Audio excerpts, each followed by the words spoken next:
Hello YouTube! Today we're going to be checking out Nitro Gen Omega. Just to be entirely clear, this is a sponsored video.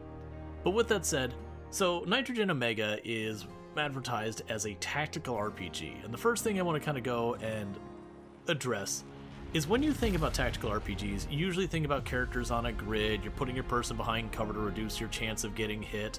You get the idea. This one is very much a tactical RPG, but of a very different flavor. Instead of having your whole grid set up and all that, instead what you're dealing with is effectively taking turns, putting your actions on a timeline, that ultimately that timeline plays out and you get to see the results of it. So to explain that, it's basically saying, okay, well in 3 turns my gunner is going to go ahead and shoot my gun at that person. Alright. Well, the opponent goes, okay, well, in 2 turns, I'm going to move to a different location where you're not shooting at. And you go, alright, well, on my first turn, I'm going to move to that location, and then they might be out of actions, and you go, okay, and then I'm going to punch you in the face. And so then you'd go and you'd play it, and it would resolve that out, and you end up dodging to the side, meeting them there, punching them in the face, and then you just shoot out into nowhere. And then you just repeat this process again. So it's a pretty slick concept of having kind of a whole strategy around that. So let's actually dig into what the setup of this game is. So this is the future, AI has been kind of built out, and as pretty much any one of the tropes with AI goes, humanity goes to war with the AI, and in this case, it straight up doesn't go well. AI handily routs humanity, and humanity is basically, in the game's lore, has lost.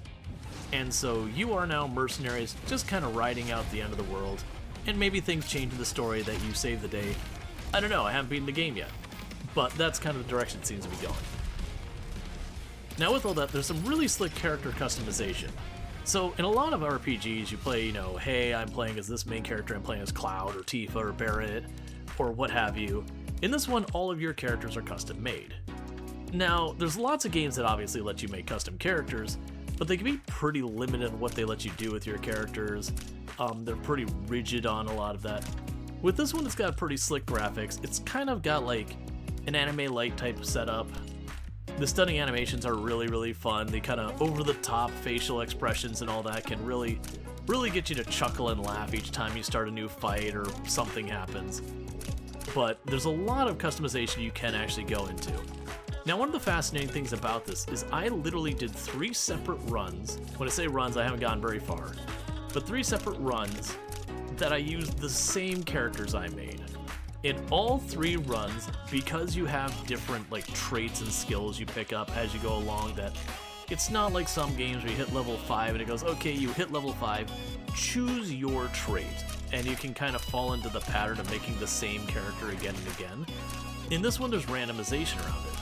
So in all 3 runs, my on-stream run, the one I did for recording this footage and one that I was kind of experimenting on my own, I ended up with an entirely different setup, while not even trying to go out of my way. So one, I ended up getting it where it's kind of a mix of having gunner damage and explosive damage, so it's a very hybrid thing. It's very well balanced, I can kind of handle just about anything got into. I got one that was just all in on explosives, which was very comical and very messy. But my favorite one is we got one that was pretty heavy on the melee side. And it got really cool custom parts, which the custom parts in the game are really stunning that you will have different custom parts you will find each run. And I ended up getting these custom parts where I had a reactor where I could set myself and everything around me on fire. And then I had legs that would let me move at an enemy and hit it on the same turn. And then on top of that, I had the ability to just hit something really hard and counterattack, all in melee. And it became this very comical setup of move at the thing, hit it, light myself on fire, and if it manages to stay there, hit it a second time. If it tries to counterattack, prevent the counterattack with my own. And so in practice, it was just me running around setting everything on fire while just throwing fists. And it wasn't necessarily the most effective build. It was really, really strong against 99% of stuff, and then there's some enemies that were just kind of rough to deal with. But it was really, really fun to do that. Now, with all that, your characters even go farther than this. So you get your characters, which are called fools, and you bring them with you, and they have stuff like as you fight, they build up fatigue, they have relationships with each other, and some of that is kind of just your maintenance. You keep the fatigue down. If you don't manage to do that, then ultimately they'll start making mistakes, and they'll mess up shots, and all sorts of negative outcomes. And also, kind of interestingly, when you're losing, you have a chance of either your character messing up and making things worse, or you can have like a heroic moment where they like get a clutch block or something in there, and it'd be really fun with that. But as an added bonus, those relationships can actually change the way you play the game. If you have your characters and they become like best friends, you can actually have one of your characters give up their turn once per fight to another character.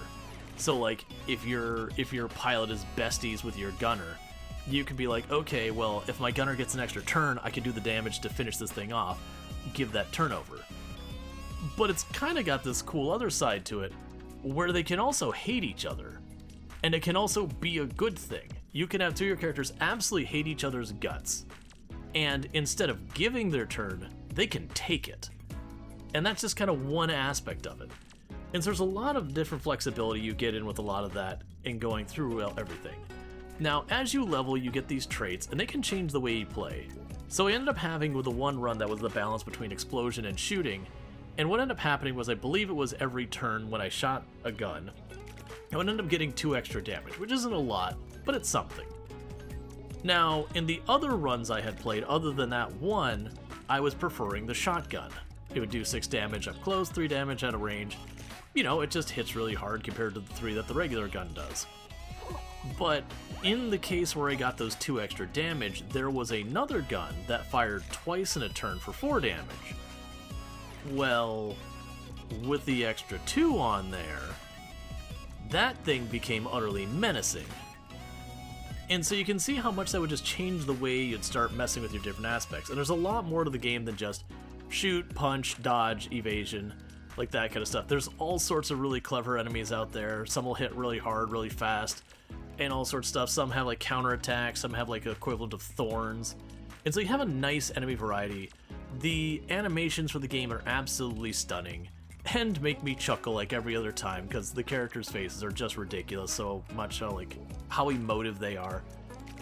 But very genuinely, this is a game that I wasn't sure what to make of it when I first went into it. Like, it looked like fun, because like the battle system was just very different. But going into it, like, you start playing and you're going, okay, these first couple of fights, I'm mostly just meleeing, maybe I'm dodging an attack. Like, it's fairly simple at the beginning, but that makes sense. When you play your first, like, tactical game that's, you know, your grid, usually the first couple enemies are mostly walk up and hit you, maybe do a weak attack at range, and they teach you, like, the basics of cover and all that. This game does similar in the sense, but it does it for its own rules. So your earlier enemies, like, you know, it can just shoot. That one can just melee and move. This one might have some kind of counterattack. But then as time goes on, they'll start getting more complicated, where they can move and attack, or they can counter your ranged attacks and do stuff to like prevent damage and all sorts of like different gimmicks and all that. And it's usually one of the things that's kind of an interesting moment when you're facing a new enemy for the first time. You're like, I have no idea what this thing's gonna do. So you have a move called Scan that you can kind of like have it tell you what things are going to happen, and you're giving up turns to do that. But it's worth doing, because you're like, I really don't know what to expect this thing. Should I be running? Should I be popping smoke? Like, what should I be doing in this moment? And so there's a lot of fun in that momentary, I don't know what's going on, I don't know what I should be doing. Let's play it safe and try and like kind of get a read on this. So if you're playing like your games like your Dark Souls out there, it's that early part of the fight where you're not really trying to get hits in, you're just trying to stay back and see what the boss might do. The game definitely has that. Like, I found for me personally, when I was facing a new encounter, I was trying to kind of figure out what was going to go on. My first move was always take the engineer and pop cool it, because I was almost always going to do that anyways if I didn't have something better to do. So it was a way to bait out to see what their actions were to try and come up with my counter. But regardless, I very much enjoyed the game. I played a couple hours on stream, I played a couple hours off stream, and it was just one of those things. I found myself playing more and more, and I had to make myself stop because I needed to record the video and do the editing so I could get it out in time, which is a good sign. Where you're like, hang on, I have obligations to do.